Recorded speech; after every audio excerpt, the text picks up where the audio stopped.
Sabi mga kababayan ni Chis Escudero, Senate President Chis Escudero, tungkol sa pagmumura ni dating Presidente Digong. Hindi niya okay yun, ha? Hindi pala okay. Inayaan ni Coco Pimentel and other senators. Ang nanindigan lang talaga mga kababayan ay si Senator Risa Hontiveros. Talagang sinupalpal ng sinupalpal itong si Digong. Ito yung sabi ni Chis Escudero, mga kababayan. SP Chis, sa pagmumura ni ex-President Duterte sa Senate hearing, hindi okay yun, ha? Yan ang problema sa inyo. Inayaan ninyong gawing palengke ni Digong yung Senado.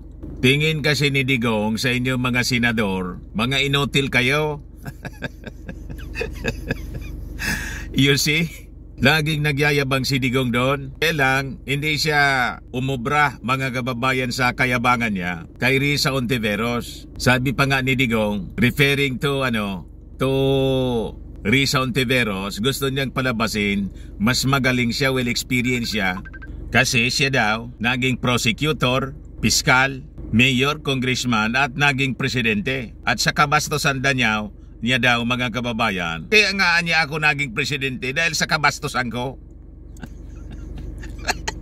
Ganon katindi, mga kababayan. Kaya kung mag-attend po sa Congress, mas may paniwala tayo, mga kababayan, sa Congress eh. Sabi ni Congressman Abante sa Canidan Fernandez, hindi namin anyahayaan siya na magmura ng magmura. I-contempo ninyo. Kung walang magawa yung Senado, itong si Coco Pimentel, ipakita ninyo sa Kongreso na hindi pwede yung mga pambabastos ni Digong. Huwag na ninyong gamitin yung sinasabi ninyo, mga congressmen. Sa Senado, wala na tayong pag-asa sa Senado. Talagang lapdog ang karamihan doon. Tinayaan pa nga ni Coco Pimentel at saka ni Senate President Chis Escudero, si Bato at si Bongo na mag-attend. Dapat sana, hindi, mga kababayan, yon inayaan na mag-attend at magamit nila yung kanilang influensya. Kasi kasama sila sa mga pinangalanan na sabit, mga kababayan, dito sa war on drugs. Lalo na sa reward system at EJK. Ba't tinayaan ni Senate President Chis Escudero na ang dalawang senador maging parte ng tinatawag nilang Senate investigation? Sinira ninyo ang imahe ng Senado. You see? But anyway, nangyari na po, mga kababayan. Sa Congress po, huwag ninyong hayaan, mga congressmen, na ang paglulukdan po sa inyo, ang Congress po co-equal branch ng executive. I-contempo ninyo the same rules sa mga ordinary resource persons or witnesses ang dapat i-apply ninyo. Di ba sabi natin, no one is above the law? Sa ibang bansa, hindi yan maaari po. Nakita ninyo yung trial, mga kababayan, ni Saddam Hussein? Nang mahuli, mga kababayan, si Saddam Hussein ng Iraq, President Saddam Hussein, iniharap po sa trial. Hindi umubra po yung mga angas ni Saddam Hussein doon sa mga jury ng Iraq, sa mga judges po. And ultimately, nang masintensyahan pong guilty, binitay po si Saddam Hussein. Kulang pa nga yung buhay niya, mga kababayan, doon sa pagmamalabis na ginawa ni Saddam Hussein sa kanyang bansa. The same dapat dito, mga kababayan, sa dating Pangulong Digong. Imagine, more than 20,000 ang namatay po sa EJK. Kulang pang buhay ni Digong, ni Bongo at saka ni Bato. Nakabayaran, mga kababayan, sa sakit na dinanas ng mga biktima nila. Tama po, mga kababayan? So dapat walang special treatment sa kanila. Sa hearing po ng Kongreso, i-contempo ninyo. Tapos i-detain ninyo pag matigas ang ulo. Same rules dapat, mga kababayan. Kasi hindi po obra yung mga sinasabi ninyo, mga congressmen, na dapat bigyan na pa rin ng due respect yung dating Pangulo. Siya nga po, hindi niya binibigyan ng respeto yung mismong posisyon na kanyang hinawakan. Presidente ka, ganyan ang pag-uugali mo, mura ka ng mura, ginawa mong palengke yung Senado. Hindi po maaari ang ganon. Tama yung sinabi ni Congressman Abante. Lumalabas, ginawa nilang normalization niya o of brutality. Pati sa pananalita, ginawa nilang normal. Kaya ang nangyari, after the presidency and even during the presidency, pinauso yung mga pagmumura. Kaya tingnan ninyo sa social media mga kababayan, yung mga followers nila, walang habas sa mga pagmumura, which is a no sana. Ginawa nilang normal. You see? And because of that, yung ating mga kabataan, mga kababayan, gano'n na rin yung pag-uugali. Sumama yung mga pag-uugali kasi yun ang natingala.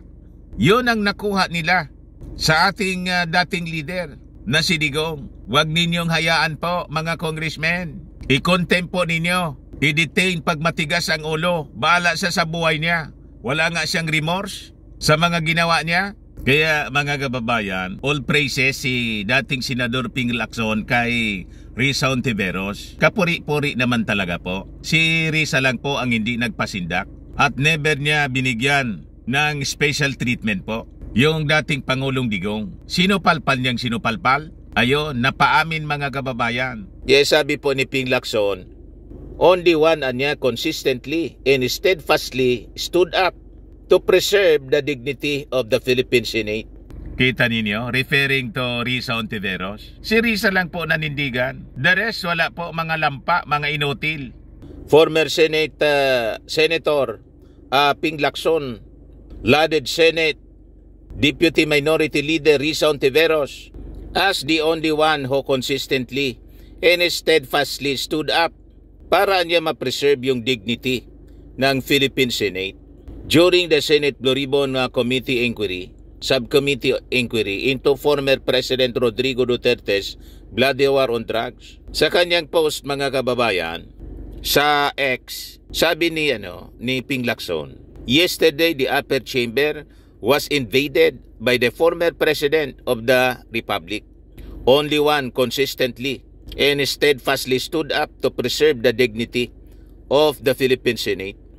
She happens to be a woman who answers present during a roll call. Her name, Risa Hontiveros. O nakita ninyo? Mabuhay si Risa Hontiveros. Tama po ang sinabi ni Ping Lacson. Si Risa lang po yung nanindigan. The rest wala po. Lahat mga lampa. In words, pag tiningnan ninyo yung proceedings, pinakinggan ninyo po, malayo po sa proceedings ng Quadcom. Sabi nga natin, parang nag-uusap-usap lang sa palengke. Parang ang sesyon sa barangay. Nakakaya po. Hinayaan ni Coco Pimentel na dumaldal ng kung ano-anong masasama si Digong. At kahit na yung yung opening statement pa lang ni Bongo po, wala sa hulog. Sabi ko nga, parang nagsuna na itong si Bongo. Ginawang kampanya. Yung Senate hearing, unang-una, si Bongo pagkatapos si Bato, dapat ibinawal sa kanila yung mag-participate sa Senate hearing kasi kasama sila, mga kababayan, sa inaakusa. Kasama ka sa inaakusa pagkatapos, kasama ka sa mag-iimbestiga. Anong klaseng Senado po ito, mga kababayan? At inayaan yon ni Coco Pimentel, inayaan ni Chis Escudero. O ngayon, tungkol sa admission po ni pag-amin ni Digong, sabi po ni Congressman Abante, Duterte's admission niya of responsibility in drug war killings could trigger local and international prosecution or ICC. Sabi po ni Benny Abante, co-chair of the House Quad Committee investigating alleged extrajudicial killings linked to Duterte's drug war, said the former president's statements could intensify legal action.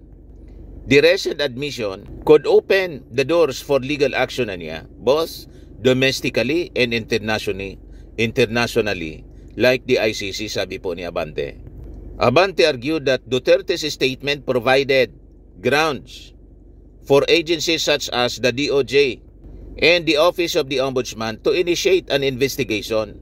We owe it to the Filipino people to pursue justice without fear or favor, stressing that even Duterte's age should not exempt him from accountability.